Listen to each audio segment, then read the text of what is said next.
থানকুনি পাতার এই রেসিপি একবার খেলে আর থামতেই পারবেন না। এতটাই মজাদার যে বারবার বানাতে মন চাইবেই।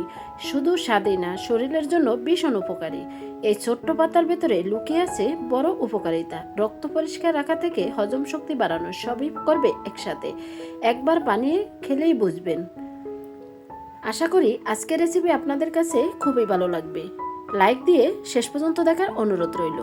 রেসিপি ভালো লাগলে চ্যানেলটি সাবস্ক্রাইব করে বেল অন করে রাখতে পারেন নিত্য নতুন রেসিপি পাওয়ার জন্য। আর বেশি ভালো লাগলে একটি শেয়ার করে সবাইকে দেখার সুযোগ করে দিবেন। আপনাদের একটি লাইক, একটি কমেন্ট, একটি শেয়ার আমাকে ভিডিও করার উৎসাহিত আরও বাড়িয়ে দিছে। আপনাদের সবাইকে অসংখ্য ধন্যবাদ এত সুন্দর সুন্দর মন্তব্য করার জন্য। আর আমার রেসিপি আপনাদের কাছে ভালো লাগলে তাহলেই আমার কষ্টটা সার্থক। হ্যালো এভরিওয়ান, আসসালামু আলাইকুম, welcome back to my channel. আপনারা সবাই কেমন আছেন? আশা করি যে যেখানে আছেন সবাই অনেক অনেক ভালো আছেন এবং সুস্থ আছেন। কথা না বাড়িয়ে চলে যাচ্ছি মূল রেসিপিতে। এখানে আমি 250 গ্রাম থানকুনি পাতা নিয়েছি। পাতাগুলো লতা থেকে ছাড়িয়ে নিয়েছি। এখন ছোট ছোট করে কেটে নিয়েছি। পাতাগুলো কিন্তু অফ ক্যামেরায় আমি ধুয়ে নিয়েছি। ছোট ছোট করে কেটে একটা প্লেটে তুলে নিচ্ছি। এখন আমি কেটে নিব বড় সাইজের 2টি রসুন।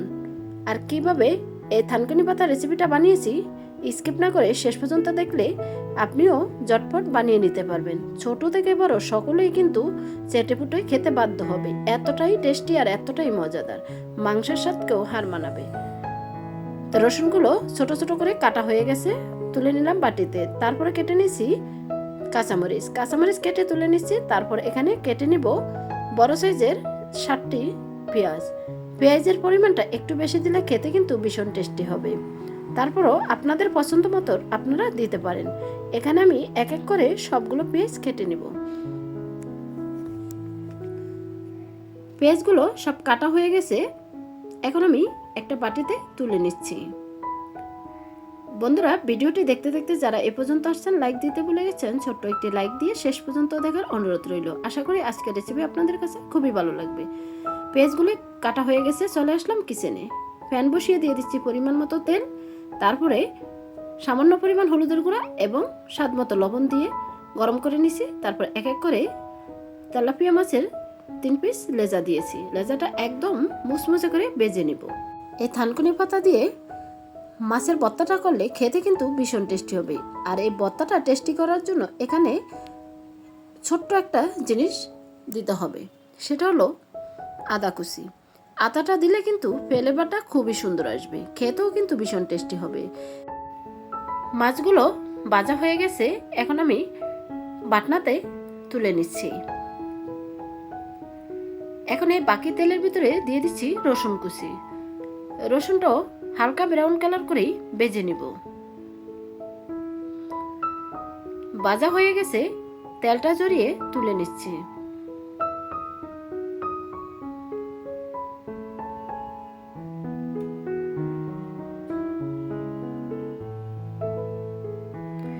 বাকি এই তেলের ভিতরে দিয়ে দিচ্ছি আদা কুচি। এই ভর্তাটা যখনই বানাবেন অবশ্যই আদা কুচিটা দিয়ে নেবেন। খেতে যে কতটা মজার হবে একবার না বানালে বুঝতেই পারবেন না। আদাটাও হালকা করে ভেজে নিয়েছি, তারপর তুলে নিলাম। এই তেলের ভিতরে দিয়ে দিচ্ছি পেঁয়াজ কুচি। পেঁয়াজটাও হালকা ব্রাউন কালার করে ভেজে নেব। আপনারা চাইলে কাঁচা পেঁয়াজ দিতে পারেন, কিন্তু কাঁচা পেঁয়াজ না দিয়ে যদি এইভাবে পেঁয়াজ বেশি পরিমাণে হালকা করে ভেজে দেন খেতে কিন্তু ভীষণ টেস্টি হয়। মাছ মাংসর কোনো কিছুরই প্রয়োজন হবে না যদি গরম ভাতের সাথে এই ভর্তাটা থাকে। আমরা তো সবাই কম বেশি ভর্তা পছন্দ, তো এক এক সময় যদি এক এক রকম ভর্তা বানিয়ে খেতে পারি খেতেও কিন্তু ভীষণ টেস্টি হয়, আর সবাইও কিন্তু খুব প্রশংসাও করে। তা পেঁয়াজগুলো ভাজা হয়ে গেছে, একটু চেপে বাড়তি তেলটা জড়িয়ে নিচ্ছি।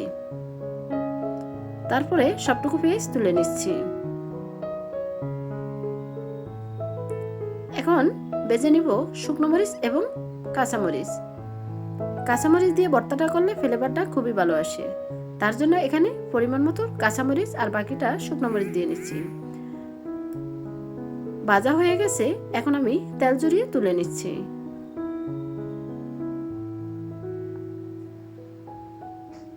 বন্ধুরা, রেসিপিটি ভালো লাগলে একটি শেয়ার করে সবাইকে দেখার সুযোগ করে দিবেন।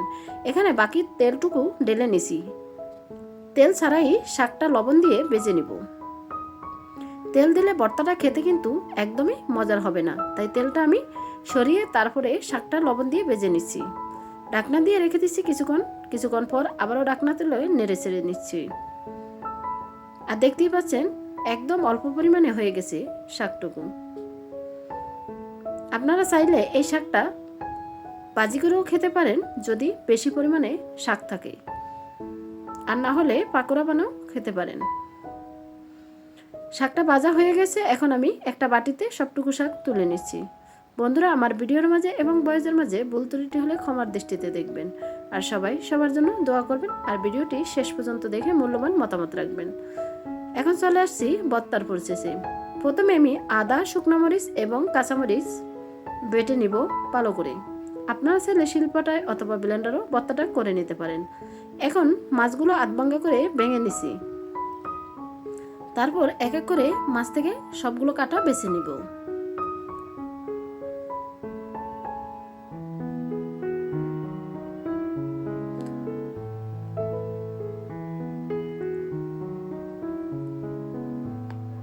আপনারা চিংড়ি মাছ অথবা যে কোনো মাছ দিয়ে এই ভর্তাটা করে খেয়ে দেখতে পারেন, খেতে কিন্তু ভীষণ টেস্টি।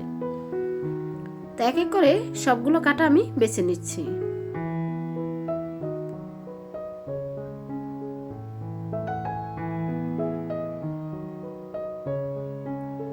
দেখতেই পাচ্ছেন কতগুলো কাটা হয়েছে। এখন মাছটা ভালো করে বেটে নিব মরিচ এবং আদার সাথে। আদাটা একদম মিহি করতে হবে, আর এই আদাটা দেওয়ার কারণে ভর্তার স্বাদ কিন্তু 10 গুণ বেড়ে গেছে। গরম গরম ভাতের সাথে এরকম মজাদার একটু ভর্তা হলে আর কিছুই প্রয়োজন হবে না আশা করি। মাছগুলো ভালো করে বেটে দিয়ে দিচ্ছি রসুনটাও হালকা করে বেটে নিব। রসুনটা একটু আস্ত রাখবো, তাহলে খেতে ভীষণ টেস্টি হবে।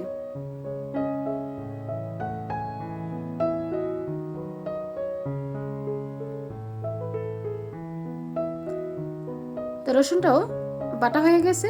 এখন এক পাশে সরিয়ে দিয়ে দিচ্ছি শাকটা একটু বেটে নিব হালকা করে, একদম মিহি করব না।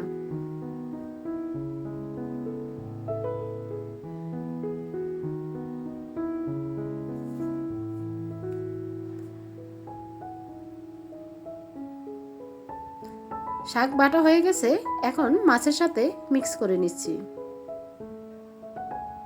এখন হাত দিয়ে ভালো করে মিক্স করে নিব। তারপরে এক এক করে বাকি উপকরণগুলো অ্যাড করে দিব। আর ভর্তাটা দেখে কতটা লবণীয় হয়েছে দেখেই বুঝতে পারছেন আপনারা। এখন অ্যাড করে দিছি ভেজে রাখা পেঁয়াজগুলো। পেঁয়াজটা দিয়ে আবার ভালো করে ভর্তার সাথে মিক্স করে নিচ্ছি। আপনাদের যদি কাঁচা পেঁয়াজ পছন্দ তাহলে কাঁচা পেঁয়াজ দিয়েও করে নিতে পারেন।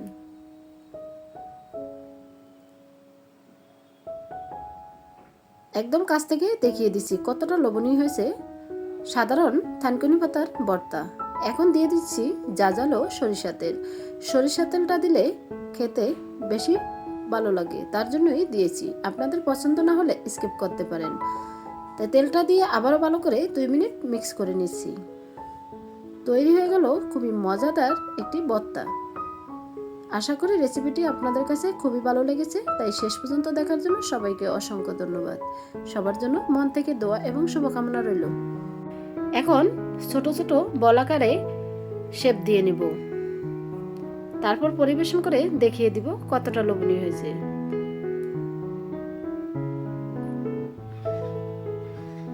এক এক করে সবটুকু ভর্তা দিয়ে ছোট ছোট বল বানিয়ে নিচ্ছি। মোট 8টি বল হয়েছে।